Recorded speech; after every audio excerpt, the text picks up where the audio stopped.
Hola nuevamente, espero que estén bien. Don Eulogio Gamarra nos comparte su experiencia durante el proceso de la construcción de Itaipú Binacional. Buenas noches, señor Rolando. Quiero hacer una exposición a través de tu canal en relación a ex trabajador de la Itaipú, 20 años en la empresa Contratistas. En primer lugar, voy a decir que comencé trabajando como apuntador en la empresa Unicom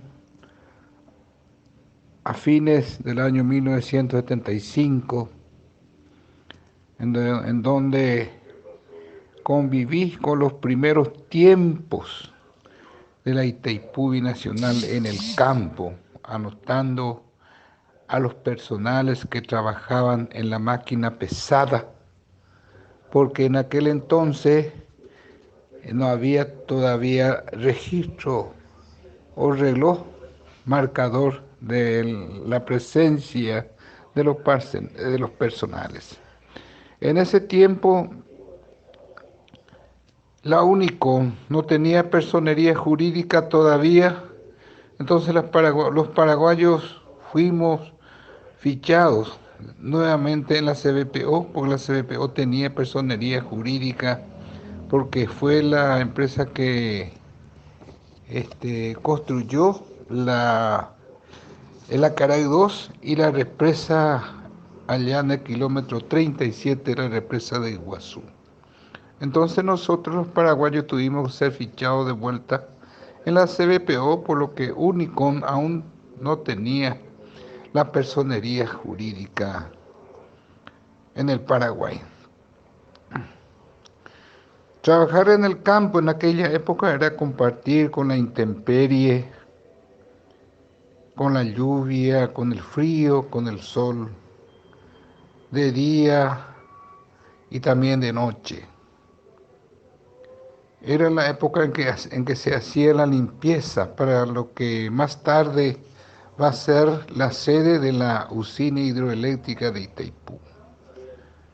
Las máquinas pesadas, las topadoras, motonieladoras, motoscraper, el teyuguazú, aplanadora, trabajaban y habían operarios paraguayos y brasileños.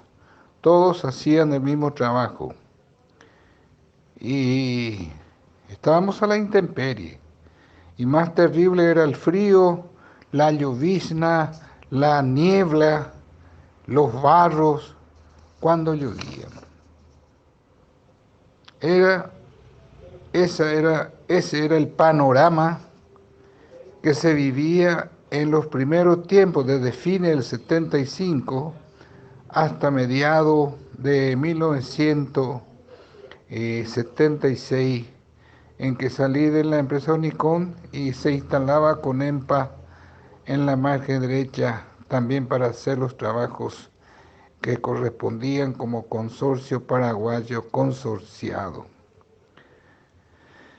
Estuve en Conempa hasta fines del 79. Fin del 79 conseguí entrar como fiscal de obra, requisitado de la Unicom, requisitado ya ahí. Anteriormente estuve en Unicom directo y estuve en Conempa directo. Pero en 1979 entonces entré como requisitado en la empresa Unicom, en el sector de fiscalización de obras, en la parte de hormigonado y cuáles eran las máquinas que en aquella época se usaba para el cargamento de los bloques. Eran los 7 cabos aéreos, los camiones transportadores de concreto que se encargaban de llevar los concretos a los lugares inaccesibles para los cabos aéreos. Los cabos aéreos eran 7 y eran de la margen izquierda a la margen derecha. Cada quien tenía una cazamba o un balde enorme de 6 metros cúbicos y de 3 metros cúbicos, conforme a la necesidad de los bloques, de lo que se venía cargando. Entonces, en aquella oportunidad, durante mi estadía como fiscal de obra en la parte de cargamento de los bloques, conocí verdaderamente lo que es trabajar en ese sector por parte de los personales, tanto paraguayos y brasileros, los peligros que habían, la cantidad de accidentes que hemos presenciado, las gaiolas, las jaulas blancas, cuando venían por los cabos aéreos, quiere decir que había un accidentado. Y eso cada tanto se veía. Y nosotros como fiscales de obras estábamos en los lugares donde se estaba haciendo cargamento y a través de los compañeros fiscales nos informábamos claramente de qué es lo que estaba pasando en cada lugar donde se hacía cargamento. Y entonces, a través de tu canal, Rolando, estoy haciendo este relato de mi estadía como ex trabajador en la Itaipú, 20 años en las empresas contratistas. Y es importante esto que llegue a la gente, pero mucha gente ni siquiera tiene una vaga idea de lo que eran los trabajos en la Itaipú. Cuando comencé a trabajar en 1975, como yo vivía en Hernandarias y cómo llegaba al lugar de trabajo, había un camión verde, toldo, que salía de Hernandarias a las 4 de la mañana, iba por Minga, luego venía a Franco y de ahí por Ciudad del Este pasaba el puente para llegar al sitio de obra más o menos a eso de las 7. Y uno se imagina cuánto sacrificio implicaba viajar en esos camiones, especialmente cuando hacía frío, porque no tenía nada de protección o muy poca protección para que uno pueda guarecerse de tantos fríos que había especialmente cuando el camión se ponía en movimientos. Agradezco, Rolando, por este espacio y pueda llegar esto a la opinión de la gente, especialmente al pueblo, para que sepan y valoren lo que es haber sido obreros de Itaipú. Por eso que hay un aspecto muy importante que hay que destacar, que el contingente humano que trajo la Itaipú al Alto Paraná fue lo que marcó el rumbo para que Alto Paraná sea lo que es actualmente.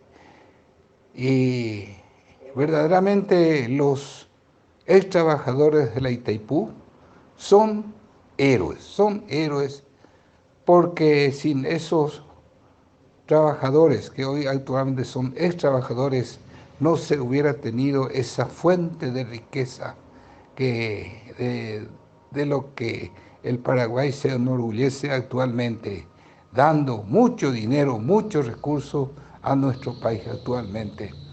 Y molesta sobremanera la ingratitud que actualmente estamos sufriendo los ex trabajadores de Itaipú en cuanto a la discriminación que se ha tenido en un trabajado binacional entre Brasil y Paraguay. Sabemos que por la ley de la isonomía, todos los beneficios que recibían los brasileros también tienen que recibir los paraguayos.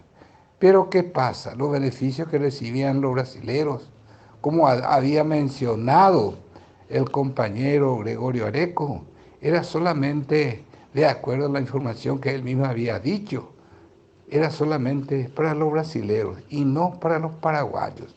Y sin embargo también eran para los paraguayos.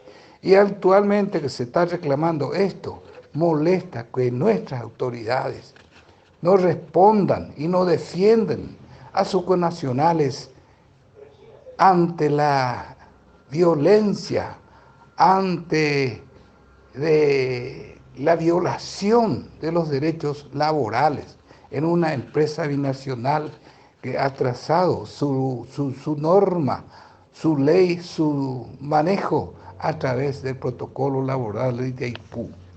Y es un llamado de atención al pueblo paraguayo en general, porque esto debe ser una lucha nacional, porque los obreros de Itaipú los ex obreros están diseminados por todo el país. Y el reclamo que hacen los ex obreros es justo. Por lo tanto, esta lucha debe ser una lucha nacional.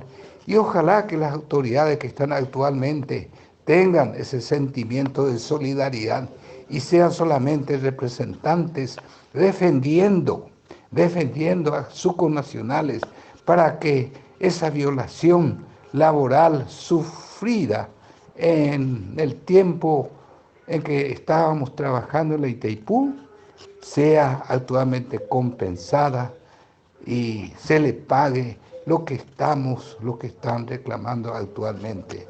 Y lastimosamente ese reclamo está parado en la Cámara de Diputados.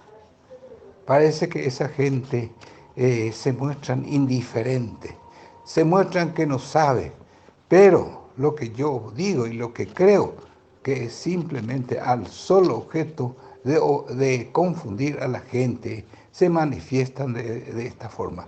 No creo que no sepan. Entonces, ojalá que esta lucha en que están estableciendo los trabajadores y los descendientes y herederos de los trabajadores llegue a un puerto feliz y se le pague lo que justamente están reclamando y reclaman porque les corresponden. Le agradezco este espacio y ojalá que se corone con éxito nuestra lucha y que mañana podamos decir, por lo menos a los últimos que nos estamos quedando, los ex obreros, que hemos llegado a conquistar por lo menos una parte de lo que nos corresponde y lo que nos correspondían en el tiempo en que estábamos trabajando en la Itaipú Binacional. Gracias, Rolando, por el espacio y ojalá que esto llegue a mucha gente.